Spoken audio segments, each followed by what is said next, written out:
मच्छर हुआ। जय गौ माता की।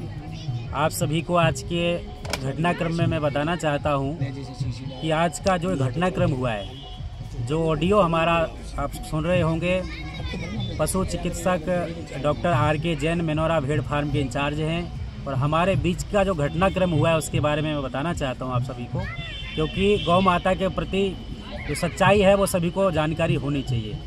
तो वो विषय ऐसा रहा कि आज प्रातः लगभग करीब 6 बजे के आसपास, 5:30 के आसपास गौवंश एक हमें दिखा, और उस गौवंश को देखा तो बड़ी विडंबना हुई कि उस गौवंश, निराश्रित गौवंश जो था, उसके पेट में बच्चा आधा बाहर था आधा अंदर था। ऐसी विकट स्थिति में हमने प्रयास किया कि इस गौ माता के बच्चे को बचाने का प्रयास करें और गौ माता को बचाने का प्रयास करें, और उसी के साथ में हम लगभग 2 किलोमीटर तक हमने गौ माता का पीछा किया और उसको हाँकने के लिए गए। तालाब के प्रतापेश्वर महादेव तक गए, उसको हाँक के लाए, और 7 बजे हमने पशु चिकित्सकों को फ़ोन किया, डॉक्टरों को फ़ोन किया कि इस तरह की समस्या है। हमने वीडियो भी दिए, फ़ोटो भी दिए, लेकिन 3 घंटे तक कोई भी डॉक्टर वहाँ नहीं पहुँचा। और उस घटनाक्रम में उसके पहले ही जो बच्चा था, उसका गर्भ में आधा बाहर था, मुंह बाहर निकला था, पैर उसके अंदर थे, तो बच्चा मर चुका था। ऐसी स्थिति को देख के मेरे रोम रोम थर्राए हुए थे। चूँकि संत होने के नाते गाय के प्रति तो आस्था हर हिंदू व्यक्ति की, हर हिंदू सनातनी की जिम्मेदारी है, हमसे नहीं देखा गया। उसके बाद में 3 घंटे बाद लगभग डॉक्टर का वहाँ आना होता है, बार बार फ़ोन करने के बाद में डिप्टी डायरेक्टर को भी, जिसमें मैंने फ़ोन किया था, उनकी लापरवाही के चलते वो बच्चे को तो हम नहीं बचा सके, लेकिन गाय को बचा लें, ऐसा मेरा प्रयास था। जब डॉक्टर वहाँ आते हैं, R.K. जैन और मेनोरा भेड़ फार्म के जो इंचार्ज हैं, वो जब वहाँ आते हैं तो सीधे ही शब्दों में कहते हैं कि आप लोगों ने, बाबाओं ने परेशान करके रखा है, क्या हम लोग क्या चूतिया हैं? इस तरह के संतों के बारे में आने लगे व्यर्थ, मतलब बहुत ही अशोभनीय शब्दों का प्रयोग किया, और ये कहा कि सड़कों पे घूमने वाले जो गाय हैं उनकी ठेकेदारी हमारी नहीं है, हम गायों में जो गौ है, हम उनकी इलाज करने की जिम्मेदारी हमारी है। इस तरह से उन्होंने कहा, और एक तरफ देख रहा था कि गाय तड़प रही थी, तो मेरे से नहीं हुआ, मैं गाय को देखता, किसको देखता। तो उस दौरान जो है हमारा बीच में जो विवाद हुआ, उसमें मैंने उनको प्रत्युत्तर के तौर पे उनको मैंने थप्पड़ भी मारा, और थप्पड़ मारने के साथ में 6 से 7 चप्पल भी उनके मुंह पे मारी है, जिसका उनको थोड़ी सी चोट भी लगी है।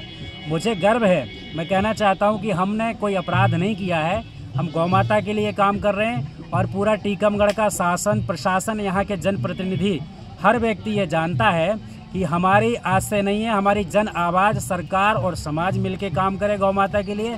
इसके लिए लगातार हम 20 दिन का धरना प्रदर्शन कर चुके हैं, भूख हड़ताल भी कर चुके हैं, कलेक्टर साहब के साथ बैठक भी कर चुके हैं, नियम प्रस्ताव भी बनवा चुके हैं, डॉक्टरों के साथ टीम भी बनवा चुके हैं, लेकिन कोई किसी तरह की अभी तक उस पर प्रक्रिया नहीं हुई है। तो जब इस तरह की घटनाक्रम होगा तो स्वाभाविक है कि हम लोगों की जिम्मेदारी होती है, और डॉक्टर की लापरवाही है, और उसकी लापरवाही से ही बछड़ा मर गया है। अगर डॉक्टर की लापरवाही नहीं होती, सही समय पर अगर डॉक्टर आया होता, जिस समय फ़ोन किया होता, तो शायद वो बछड़ा बच चुका होता, लेकिन डॉक्टर की लापरवाही की वजह से वो बछड़ा भी मर गया।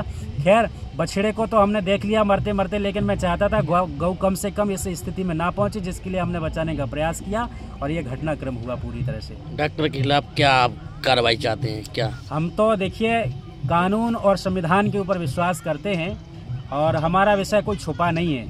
हम जो भी काम करते हैं, चाहे गौ माता का विषय हो, चाहे पर्यावरण का हो, चाहे सामाजिक कार्यों का हो, या अन्य कोई विषय हो, सार्वजनिक रूप से करते हैं। तो यहाँ का शासन प्रशासन जानता है कि गाय के लिए हम कब से संघर्ष कर रहे हैं, सड़कों से हटवाने के लिए संघर्ष कर रहे हैं, गौचर भूमि खाली कराने के लिए संघर्ष कर रहे हैं, गायों को व्यवस्थित चलवाने के लिए संघर्ष कर रहे हैं, लेकिन बार बार कागजों पेपर में नियम कानून चलते रहते हैं, लेकिन कार्यवाही नहीं होती है। अब हम यही चाहेंगे कि शासन को, प्रशासन को इस पर कार्यवाही करनी चाहिए, और जिले के गौवंश को व्यवस्थित कराने का काम करना चाहिए।